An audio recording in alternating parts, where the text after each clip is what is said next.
This is Frank Butler speaking for the management and staff of WCCO, taking this opportunity and this method to thank you, Mayor Humphrey, for the grand job you did reading the comic section of the Minneapolis Morning Tribune for all the boys and girls of the Northwest during radio's stay-at-home campaign.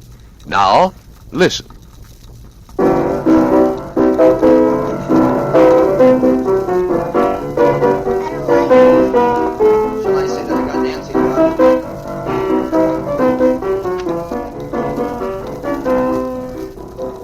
Well, it's 9:05 and time for all you kids to gather around your radios and listen to the funnies. This morning we have an extra special guest in our studios, none other than the Honorable Hubert H. Humphrey, Mayor of Minneapolis. The mayor is doing his part in entertaining you boys and girls during this stay-at-home polio campaign. And now I see that Mayor Humphrey has turned to the first page of the funnies, and so we'll see how Blondie, Bugs Bunny, and Popeye and all the rest are doing. Mayor Humphrey and the funnies. Thank you very much. Good morning, boys and girls. You know, really, this matter of having the mayor read funny papers, you know what happens when that takes place too many times. There was a fellow down in New York City by the name of Mayor LaGuardia.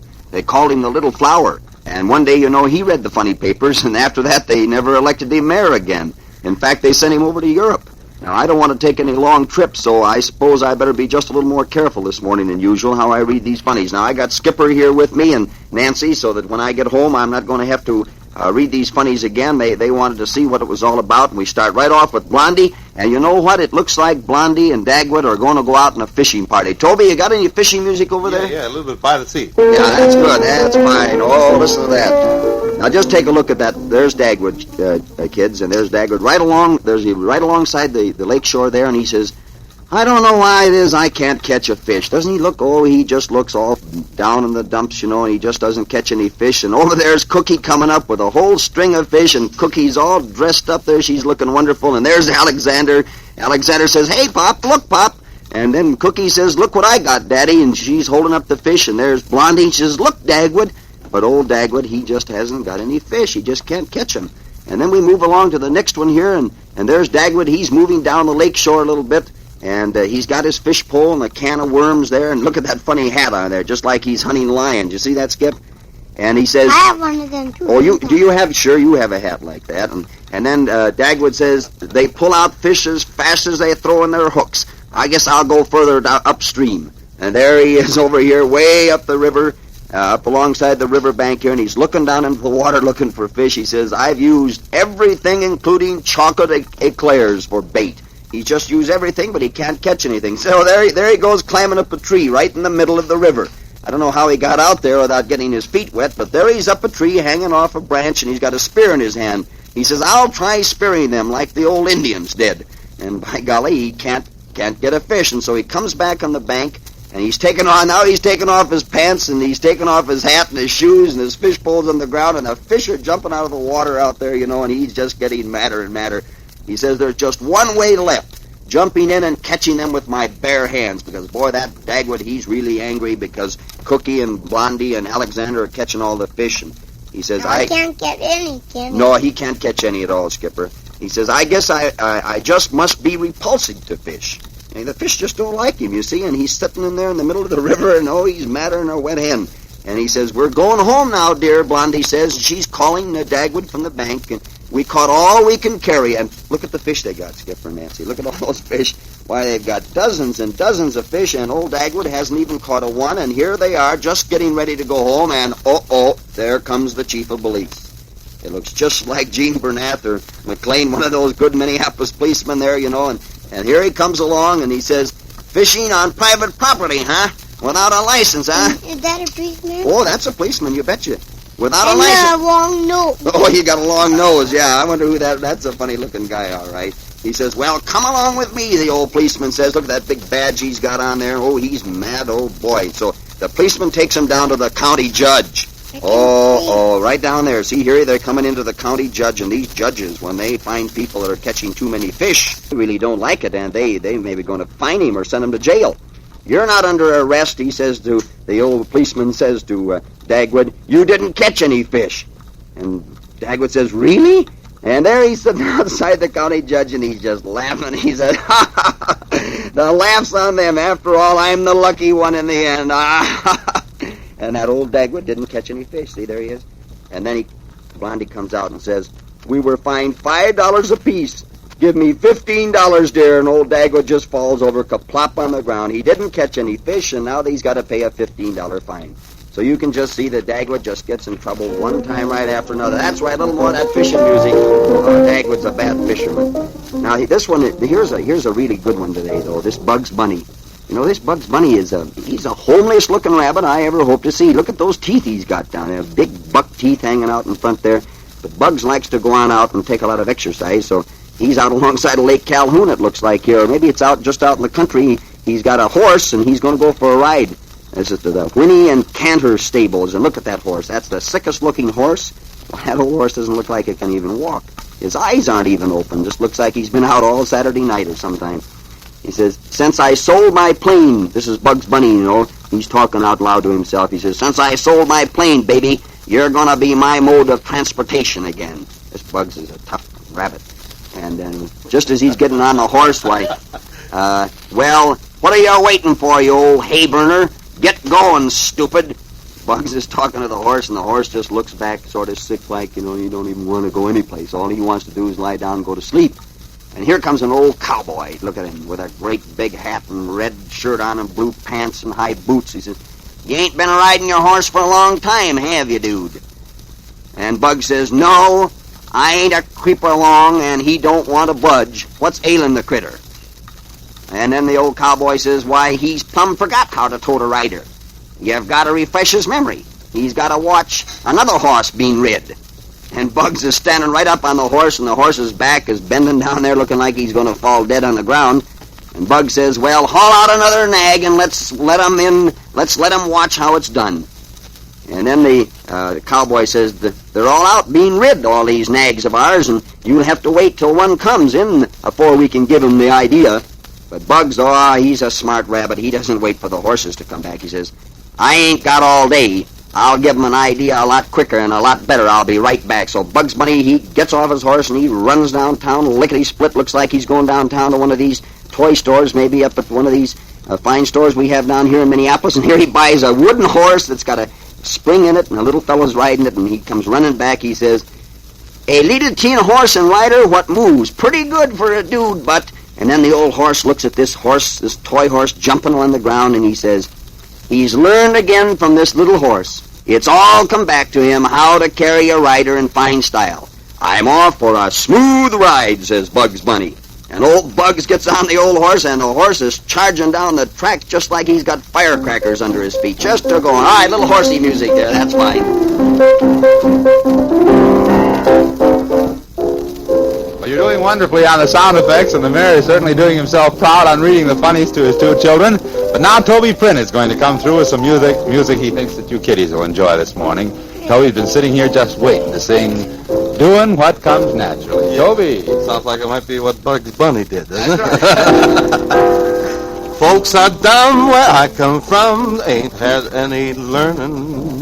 Still they're happy as can be, doing what comes naturally, doing what comes naturally. Folks like us could never fuss with schools and books and learning. Still we've gone from A to Z, doing what comes naturally, doing what comes naturally. You don't have to know how to read or write if you're out with the fella in the pale moonlight. You don't have to be from a great big town not to go picking berries in an evening gown. That comes naturally, oh so naturally. My uncle down in Texas, he can't even write his name. He signs his checks with X's, but they cash 'em just the same. Grandpa Dick was always sick, but never saw a doctor. He just died at 93, doing what comes naturally, doing what comes naturally. You don't have to go to a private school, not to pick up a penny near a stubborn mule. You don't have to have a professor's dome, not to go for the honey when the bee's at home. That comes naturally, oh so naturally. My uncle don't pay taxes, his address he never gives. They can't collect his taxes for they don't know where he lives. Uncle Ben got angry when they caught him stealing chickens. I'm within my rights, he says, doing what comes naturally, doing what comes naturally. The mayor says that Toby's good. Well, and the that's little why kiddies they call nod it their Big heads. Slag, you bet. Well, now back to Mayor Humphrey and more of the fun. Oh, thanks a lot. But now, listen, before we get back on these funnies, we've got to announce, kiddies, the winners for the best drawing last week of a four-legged animal. Nancy, didn't you send in a drawing on a four-legged animal? Oh, Mine with ribbons on. You had yours with ribbons on it. Well, Nancy didn't win. They surely are apparently judging these things very, very honestly up here. Now here's little Warren Werner. He's age 10 at the St. Hubert Hotel out at Millbank, South Dakota. Nancy, your mother and I have stayed out there at the St. Hubert Hotel out in Millbank, South Dakota. And Warren Werner, age 10, wins a prize. And then there's Bonnie Christofferson, age 10, at Ogama, Wisconsin. And then there's Darlene Lyons at Spirit Lake, Iowa. And Billy Eckert, age 10, of Glencoe, Minnesota. And then the last winner in last week's contest was Adele Reaney, Husenfeld, age 11, of 2909 Bloomington Avenue, Minneapolis. Well, we got one Minneapolis girl in on that. That's really good. Whose house is that? Well, now I tell you, Skipper, see, this funny paper, the next funny we're going to read is called The Sad Sack. And is this fellow a sad sack? You know what a sad sack is? A sad sack is a fellow that just doesn't quite know where he's going, what he's going to do, or why he's even alive, see? And this fellow, sad sack, his hair is standing up there. He hasn't even combed his hair, and what's he doing? Of course, there's nothing to read in this funny paper. I'll just have to tell you about it because there isn't any words. There just isn't a word on the whole paper. But here's what he's doing. See, sad sack comes up to the house, and he's got posies in his hand there, and he's standing out there, and he's just saying to this girlfriend of his that's come to the door, and she's just all, she's so glad she's got a boyfriend, and sad sack is saying, can I come on in? And the girlfriend, she's pointing into the door, and she says, come on in, sad sack, come on in and meet the folks. So sad sack comes in and meet the folks, and oh man, he comes on up. It must be some of the in-laws, because when he comes up to meet the first person, and that first one gives him a cold, icy stare, and poor old sad sack almost falls on the floor. Look at him, he's shaking all over there, I suppose the girls may be introducing him to her folks, her mother and her father, but my goodness, And look it. Yeah, I know that. Isn't that a bad-looking person? And then, sad sack is introduced to the daddy, to the girl's daddy. And the daddy is a great, big, tough guy. I guess he's just been eating all the breakfast food in the world and getting tougher and rougher, and he puts his hand out and he grabs sad sack's, and poor old sad sack's hand just crumbles and crackles, and he'll have to go to the hospital. And now we got sad sack coming in to meet the little boy, the little brother. And that little brother, he doesn't look like some of the little brothers I've seen around. He's really a tough-looking fellow and hasn't combed his hair in 3 weeks, And there he stands there, and just as sad sack is being introduced, what does he do? He pulls out a water gun and he squirts some smack bang in the eye, and he hollers bang. Boy, he's just a mean guy. And then sad sack, he figures it can't be any worse now, and he's dripping wet, and he's standing there with his coat shrinking up, And his girlfriend says, now meet the doggy. And what does the doggy do? The doggy hasn't had anything to eat for about 2 weeks, apparently. And so the doggy just look at what he does there. He grabbed little sad sack right in the leg and bit him right smack bang just above the ankle. Well, sad sack has gotten through all of that, and now everybody's left the room, and he's going to have a chance to say some nice things to his girlfriend. She says, come on over here, sad sack, and sit down on the Davenport. Everybody's going out now. And so sad sack comes over and sits down on the Davenport, and you see what happens? When he sits down, a spring breaks loose, and it cracks him, and he jumps up in the air about 3 feet, and the poor guy is running out of the house here in this last picture. He's given up. I don't think sad sack will ever go with another girl. Cuddle up a little closer. Lovey. This is sad sack. Oh, is that sad sack? Well. Cuddle up and be my little. Well, now, folks, kiddies, we're just going to have to change there. Sad sack didn't have much to say today. He just got in an awful lot of trouble. But here we come to one of our big favorites, and that's Little Abner. Now, Little Abner is my favorite. I want to tell you that Little Abner, he's one of the nicest fellows and one of the dumbest that I suppose anybody ever met. Now, there's Mammy, though. Mammy Yoakum. Wow, what a fine lady that Mammy Yoakum is. I tell you, that Mammy Yoakum can do anything. And so, you remember last week, there was a big mystery. Somebody said something about who is the greatest. The greatest? They don't know the greatest what. They're just looking for who's the greatest. And here's the There's Mammy Yoakum, you know, she came over to Available Jones. Now, Available Jones, you all know all about him. He can get you anything that you want. So little Mammy comes over and says, Available, who is the greatest? What do he do that he's the greatest? And why does you hesitate to turn him loose? And Available Jones, he's all mixed up. He says, because what he's the greatest at, it's dangerous to have that much of. And then I got a commune with nature. Oh, Mammy, nature, shall I turn him loose or not? That's what old Available Jones is saying. He gets out there to see the moon, that great big moon. It's dark at night. He's got to come out and just commune with nature, you know. He's got to get the message whether or not he should tell who is the greatest.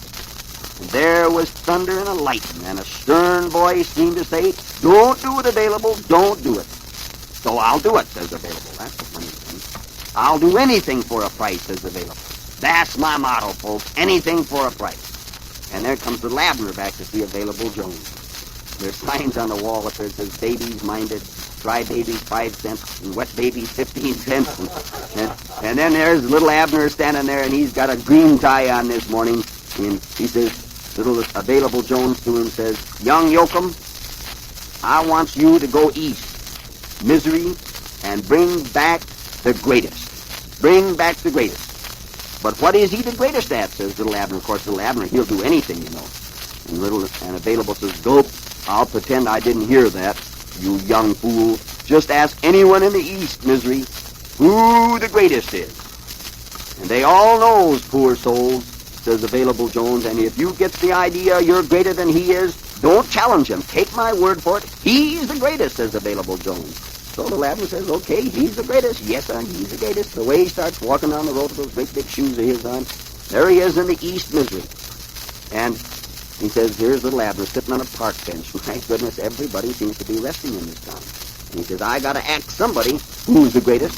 The folks who's been sleeping might resent it if I disturb them, but those folks ain't doing nothing. And there's a couple over there sitting on the park bench, a young boy and a young girl, and my goodness, they're looking in each other's eyes. And the girl says, you're wonderful. You're great. Is he the greatest? Says little Abner. Him, the greatest? Compared to the greatest, he's a rank amateur, says the girl, you know. And there the poor fellow looks just heartbroken and says, dope, compared to the greatest, who isn't? And little Abner, he just gasps and sighs again. He says, the search goes on. That little Abner boy, he really goes after things. He says, my sweethearts and I, we're all together. Ah, Walter, you're great. He hears that coming out of a house. He hears somebody saying, you're great. And you, Andy, even greater. You're even greater than Walter.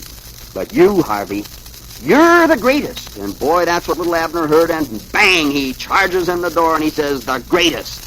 I done found him at last. There's that little Abner boy, always getting things done. Oh, he's really great. Now, let's see. Should we have him? I think we should.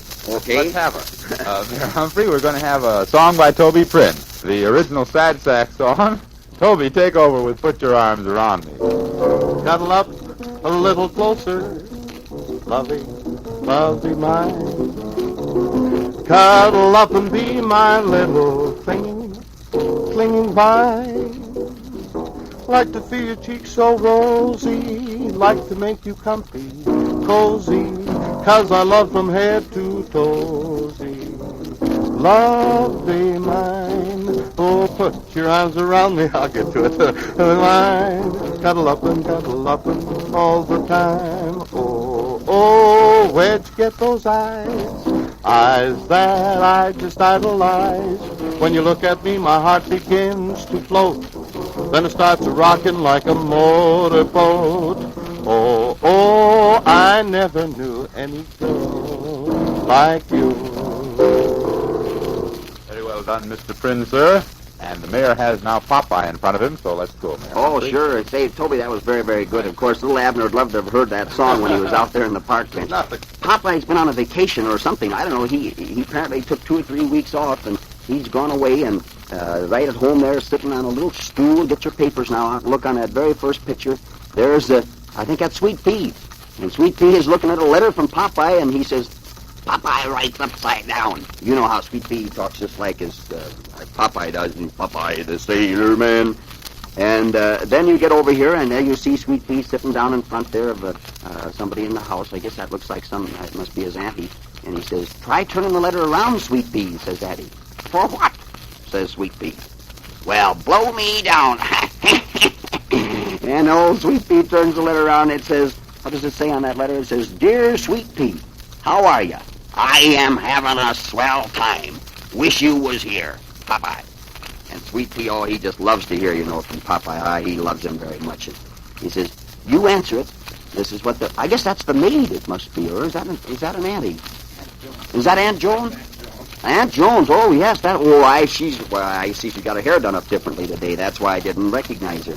So there's Aunt Jones. She says to Sweet Pea, "You answer it, Sweet Pea, and I'll address an envelope for you."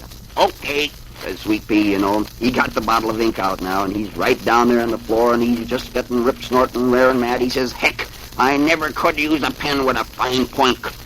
You needs a blunt point to write to a real good friend." And here comes Aunt Jones back, says, "You might like one of these pens." And then here's Sweet Pea down the floor again. He's got ink all over there. My goodness, he's going to fill up that ink bottle. He says, Is this all the ink there is, Aunt Jones? The bottle is half empty." That little Sweet Pea's got a bad voice for a little guy.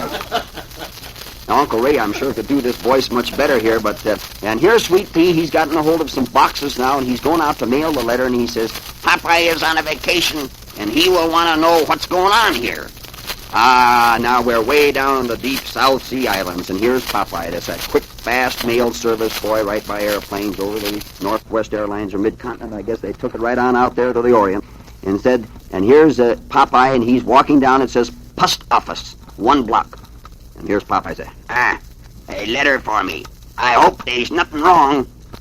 And then he gets the letter, and on the letter there's just a whole lot of scribbling on the back. It looks just kind of like the letters you write to me, Skipper. And just a whole lot of scribbling, and there's Popeye sitting or lying down on the beach right out there in the South Sea Islands. He says, "Now I can relax on account of everything is all right at home." Oh, that Popeye, he loves that Sweet Pea. Well, that's all there is about Popeye this time. Now, I guess, do we have a moment here to get Dick Tracy? I think so. Oh, I've just got to read Dick Tracy. All right, just a little bit. All right, now you know what's been happening to Dick Tracy. B.O. Plenty. He's really been taken into tow by Gravel Gertie. Now, Gravel Gertie looks beautiful today. There they are, just getting ready to be married. Here comes the judge up, and everybody is coming along. And come on now, they're all ready, says Gravel Gertie. And old B.O. Plenty, there he is, spitting tobacco juice. Gravel Gertie just couldn't get him to stop that. Says, "Darn you," she says, "take off that hat." She says to B.O. Plenty, "My friends," the minister says, "we are gathered together here to witness this union in wedlock of..." And over here they got music coming from... Well, these are real police cars. There isn't a police car in Minneapolis that plays any music like that. I'll tell you that. We got to look into that, kids. We're going to have music in the police cars. "I love you truly," they're singing, and oh boy. Then here's a commercial. It says, "Hoop and Sap's Department Store dedicates this number to Gravel Gertie and B.O. Plenty, who are being married today." And here's the minister back again, and there's B.O. Plenty spitting again right over his left shoulder. "Do you, B.O. Plenty, promise to take this woman who you now hold by the hand and all the friends as long as your lawful wedded wife, so long as you both shall live?" "Why, sure," he says. "Sure, why not?" "And do you, Gravel Gertie, take this man?" "Jingle, jangle, super soap for the tootsies and the throat." That comes out of the police car again. We've just got to do something about that around here. Then the minister says, "Do you promise, Gravel Gertie, to take this man for your lawful wedded husband?" Boy, she's anxious like the girls are. She says, "I do." And now the minister says, "And now I pronounce you man and wife." There's a hand coming off in the distance. Says, "B.O. Plenty." "Yes, sir, Mr. B.O. Plenty. Now, come with me. You are under arrest." "Huh? Here's Mr. Mr. Tracy. There's Dick Tracy's." "Huh? What are you talking about, officer?" And the officer says, "Judge Hayes died last night, and Judge Nolan, who has replaced him on the bench, has canceled B.O. Plenty's bond, and here's the warrant for his arrest." Oh, Dick Tracy said, "Why, this must be a gag." And there's Gravel Gertie, and she's fading, and she says, "Eek!" "I wish it were, Mr. Tracy," says the policeman. "But you know Judge Nolan."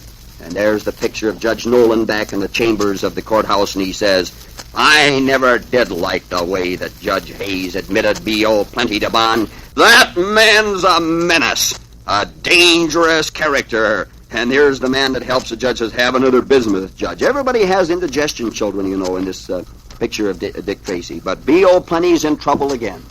You've been listening to the Mayor of Minneapolis, Hubert H. Humphrey, doing his part in entertaining you boys and girls during the present polio epidemic. WCCO concludes its part in this installment of the Fun at Home radio broadcast brought to the children of the Northwest area by the radio stations in this area. And now for listeners in the metropolitan area of the Twin Cities, the next unit, beginning immediately, will originate from station WMIN. The Wings Over Jordan program canceled this morning will be heard next Sunday at its regular time.